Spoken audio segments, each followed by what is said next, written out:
लड़ेंगे या आप भी कहीं से खुद लड़ेंगे? देखिए, जब नॉमिनेशन होगा तो आपको खुद पता लग जाएगा। जी, अरे तुम रोल करो। नॉमिनेशन होगा तो आपको पता लग जाएगा, और हो सकता है नॉमिनेशन से पहले ही आपकी जानकारी होगी। कन्नौज के लोगों का मानना है कि आपको चुनाव लड़ना चाहिए। देखिए, सवाल कन्नौज का ऐतिहासिक जीत का है। कन्नौज अलग बात है, लेकिन उससे ज्यादा जो जनता ने मन बनाया है, इंडिया गठबंधन भविष्य बन के आ रहा है और भारतीय जनता पार्टी इतिहास बन जाएगी इस चुनाव में। जनता भारतीय जनता पार्टी के खिलाफ मतदान करने जा रही है। एनडीए को पीडीए हराएगा। कल योगी आदित्यनाथ भी जसवंत नगर में रैली करने आ रहे हैं। वो पता नहीं क्यों आ रहे हैं, अच्छा है उनका आना।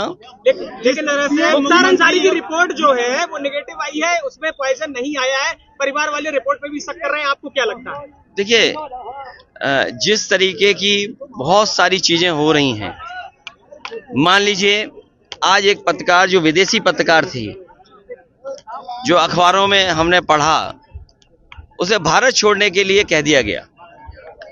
लेकिन वही खबर ये भी मिल रही है कि सरकार ये कह रही है क्योंकि वीजा में कुछ दिक्कतें थीं, इसलिए उन्हें विदेश जाना पड़ रहा है, अपने घर जाना पड़ रहा है भारत छोड़ करके।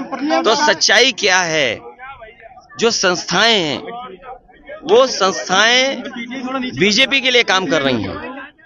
आपके थाने हैं, तहसील है, जिला एडमिनिस्ट्रेशन है। जब संस्थाएं दल के लिए काम करने लगे, समझ लो लोकतंत्र खत्म हो गया। इसलिए शक करना कोई इस सरकार पे हर चीज पे शक हो रहा है। यही तो सवाल है कि आप क्रेडिबिलिटी क्या है। आप सोचिए, प्रधानमंत्री जी ने जो कहा उस पे आपत्ति पूरे देश के लोगों को है।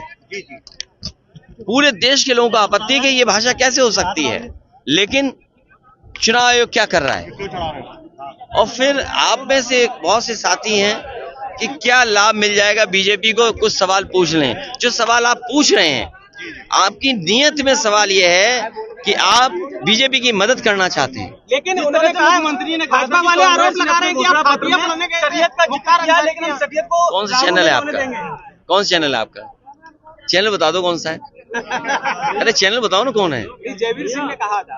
नहीं, देखिए ऐसा सुनिए, बहुत इधर उधर की बातें मत करो।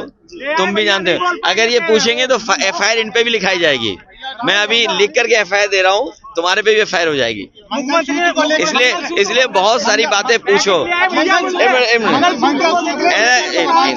अरे भाई, अरे मंगलसूत्र, तुम्हारी शादी हो रखी है?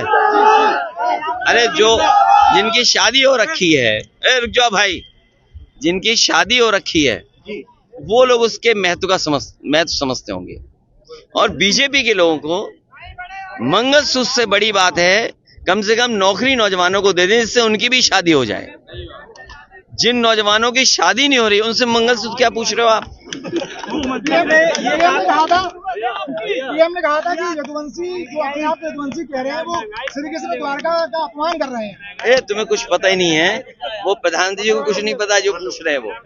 मुख्यमंत्री ने कहा है कि उन्हें जानकारी नहीं है इस बारे में। मुख्यमंत्री ने कहा है कि जो लोग माफियाओं की कब्र पर जा रहे हैं वो 5 साल और भी जाएंगे। सवाल ये नहीं है, सवाल ये है कि आपने नौकरी कितनी दी, पेपर लीक हो गए आपके, और 10 परीक्षाएं लीक हुई, तो उसका जवाब क्या है आपके पास? कह रहे शरीयत को भी नहीं लागू होने देंगे, जिस तरह से कांग्रेस ने घोषणा पत्र में जारी किया था। बाबा साहब भीमराव अम्बेडकर जी का संविधान हमारे लिए संजीवनी है।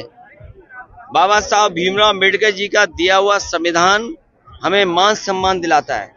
बाबा साहब भीमराव अम्बेडकर जी का दिया हुआ संविधान हमें अधिकार दिलाता है, और उसी अधिकार की वजह से हम और आप खड़े हैं।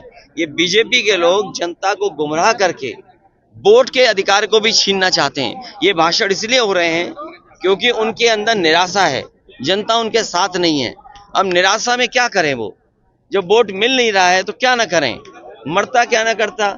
इसीलिए न विकास पे बोल रहे हैं, न किसान की आय 2 गुनी बढ़ जाएगी उस पर बोल रहे हैं, न बिजली सस्ती होगी उस पर बोल रहे हैं, न कोई बड़ी सड़क बनाई उस पर बोल रहे हैं। बस जनता को गुमराह करने के लिए कर रहे हैं। और मैं आपको कह दूं, अग्निवीर की तरह इन खाकी वालों की भी नौकरी 3 साल की होने जा रही है। ये जो अग्निवीर हुई है अभी,